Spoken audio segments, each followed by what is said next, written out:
Hello my dear students, आप सभी का स्वागत है हमारे यूट्यूब चैनल गिने क्लासेस पर।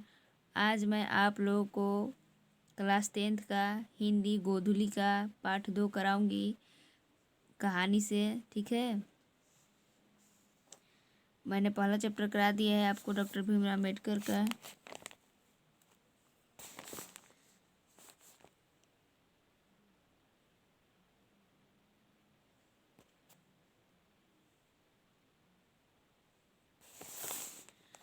आज आप लोगों को मैं दूसरा पाठ नलिन बिलोचन शर्मा द्वारा लिखित 20 के दांत कहानी का आपको ऑब्जेक्टिव क्वेश्चंस कराऊंगी और इनके बारे में कभी परिचय बताऊंगी। ठीक है, आप कहानी स्वयं से पढ़ लीजिएगा। चलिए शुरू करते हैं। वीडियो शुरू करने से पहले आप हमारे चैनल को सब्सक्राइब कर दीजिए, लाइक एंड शेयर कर दीजिए अपने दोस्तों के पास, ताकि वो भी पढ़ सके, वो भी जुड़ सके हमारे चैनल से। ठीक है बच्चों, चलिए शुरू करते हैं आपका वीडियो। नलिन आपका पाठ 2 है क्लास 10th का हिंदी का। नलिन जिन कवि हैं आपके नलिन बिलोचन शर्मा, इनके द्वारा लिखित कहानी है 20 के दांत। नलिन बिलोचन शर्मा का जन्म 18 फरवरी 1916 ईस्वी में पटना के बदरघाट में हुआ है, मतलब हुआ था। ठीक है, जबकि कवि नलिन बिलोचन शर्मा है, उनका जन्म 18 फरवरी 1916 में पटना के बदर घाट में हुआ है। ठीक है, आप कोई भी किसी भी पाठ का आप ऑब्जेक्टिव क्वेश्चन याद करें तो कवि के जन्म, उनके मृत्यु और उनके माता पिता का नाम अवश्य मतलब ध्यान से याद कीजिए। ठीक है, जरूर आता है। चलिए, वे जन्मना भोजपुरी भाषी थे, मतलब जन्म से भोजपुरी भाषा बोलते थे, क्योंकि वो पटना के मतलब उनका जन्म पटना बिहार में हुआ था, इसलिए वे दर्शन और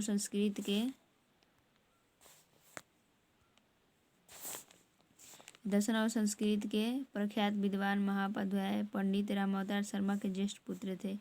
उनके पिता का नाम रामावतार शर्मा। ठीक है, नलिन बिलोचन शर्मा जी के पिता का नाम पंडित राम बिलोचन शर्मा उनके ज्येष्ठ पुत्र थे, यानी सबसे बड़े थे अपने भाई बहनों में। ठीक है, उनका माता का नाम रत्नावली शर्मा था।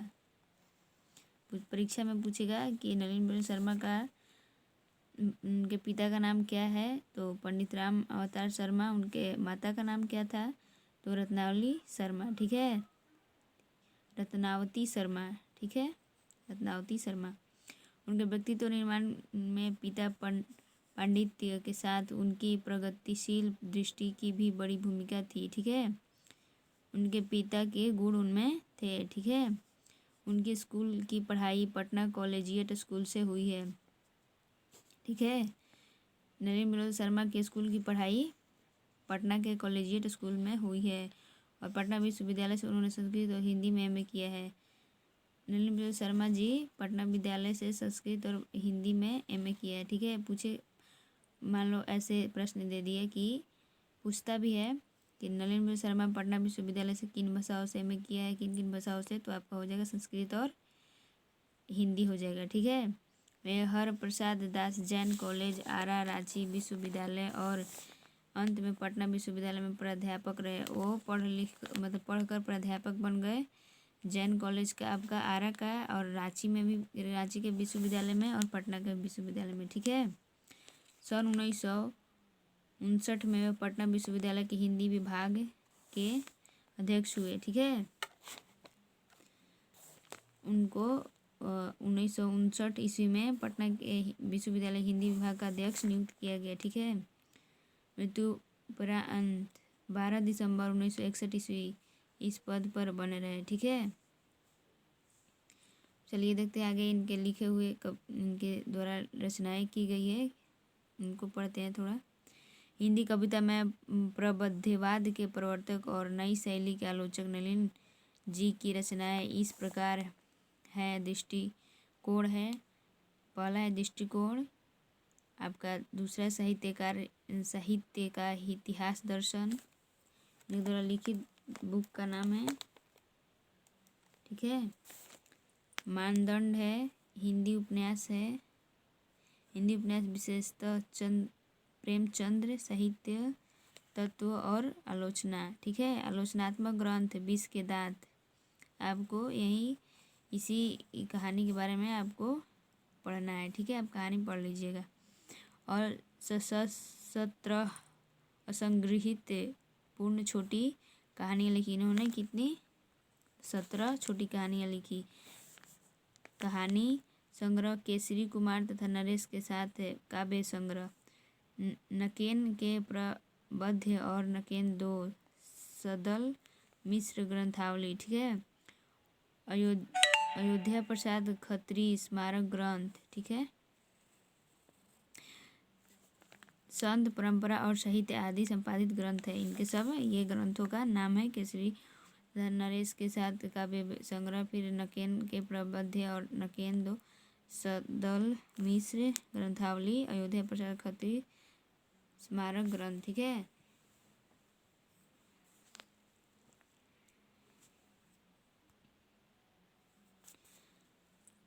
आलोचकों के अनुसार प्रयोगवाद का वास्तविक प्रारंभ नलिन विलोचन शर्मा की कविताओं से हुई है। प्रयोगवाद का प्रारंभ नलिन विलोचन की कविताओं से हुई है, ठीक है बच्चों।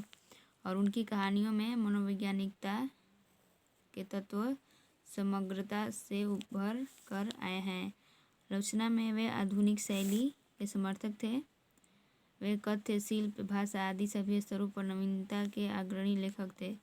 मतलब आधुनिक काल की मतलब, ठीक है, लेखक थे। उनमें प्रायः परंपरागत दृष्टि एवं शैली का निषेध तथा आधुनिक दृष्टि का समर्थन है।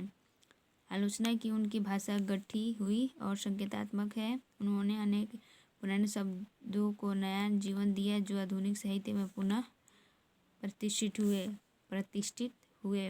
यह कहानी 20 के दांत तथा अन्य कहानियाँ नामक कहानी संग्रह से ली गई है। यह कहानी मतलब 20 का दांत तथा अन्य कहानी नामक संग्रह से ली गई है, जो 20 का दांत आपका कहानी है, ठीक है। यह कहानी मध्यम वर्ग के अन्य अंतर्दृष्टियों को उजागर करती है। कहानी का जैसा ठोस सामाजिक संदर्भ है वैसा ही स्पष्ट मनोवैज्ञानिक आशय भी। आर्थिक कारणों से मध्य वर्ग के भीतर एक और सेन साहब जैसे कि एक श्रेणी भर्ती है, जो बताया गया है। सेन साहब है जो उनकी 3 पुत्रियाँ है, शायद आप पढ़ेंगे तो आपको मिल जाएगा।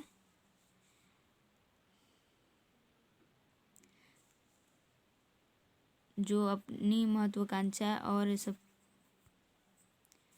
सफेदपोशी के भीतर लिंग भेद जैसे कुसंस्कार छिपाए हुए हैं। मतलब वो लड़का और लड़कियों में फ़र्क करते हैं। लड़की ये कर सकती है, लड़का वो कर सकता है अपने लड़का लड़कियों में, ठीक है। दूसरी ओर गिरधर जैसे नौकरी पेशा निम्न मध्यवर्गीय व्यक्ति की श्रेणी में है, जो उनमें गिरधर जो है नौकर है, ठीक है। कहानी में थोपी गई बंदिशों के बीच भी अपने अस्तित्व को बहादुरी एवं साहस के साथ बचाए रखने के लिए संघर्षरत है। यह कहानी सामाजिक भेदभाव, लिंग भेद, स्वार्थ की छाया में पलते हुए प्यार दुलार के कुपरिणामों को उभारती हुई सामाजिक समानता एवं मानवाधिकार की महत्वपूर्ण वानगी पेश करती है, ठीक है बच्चों।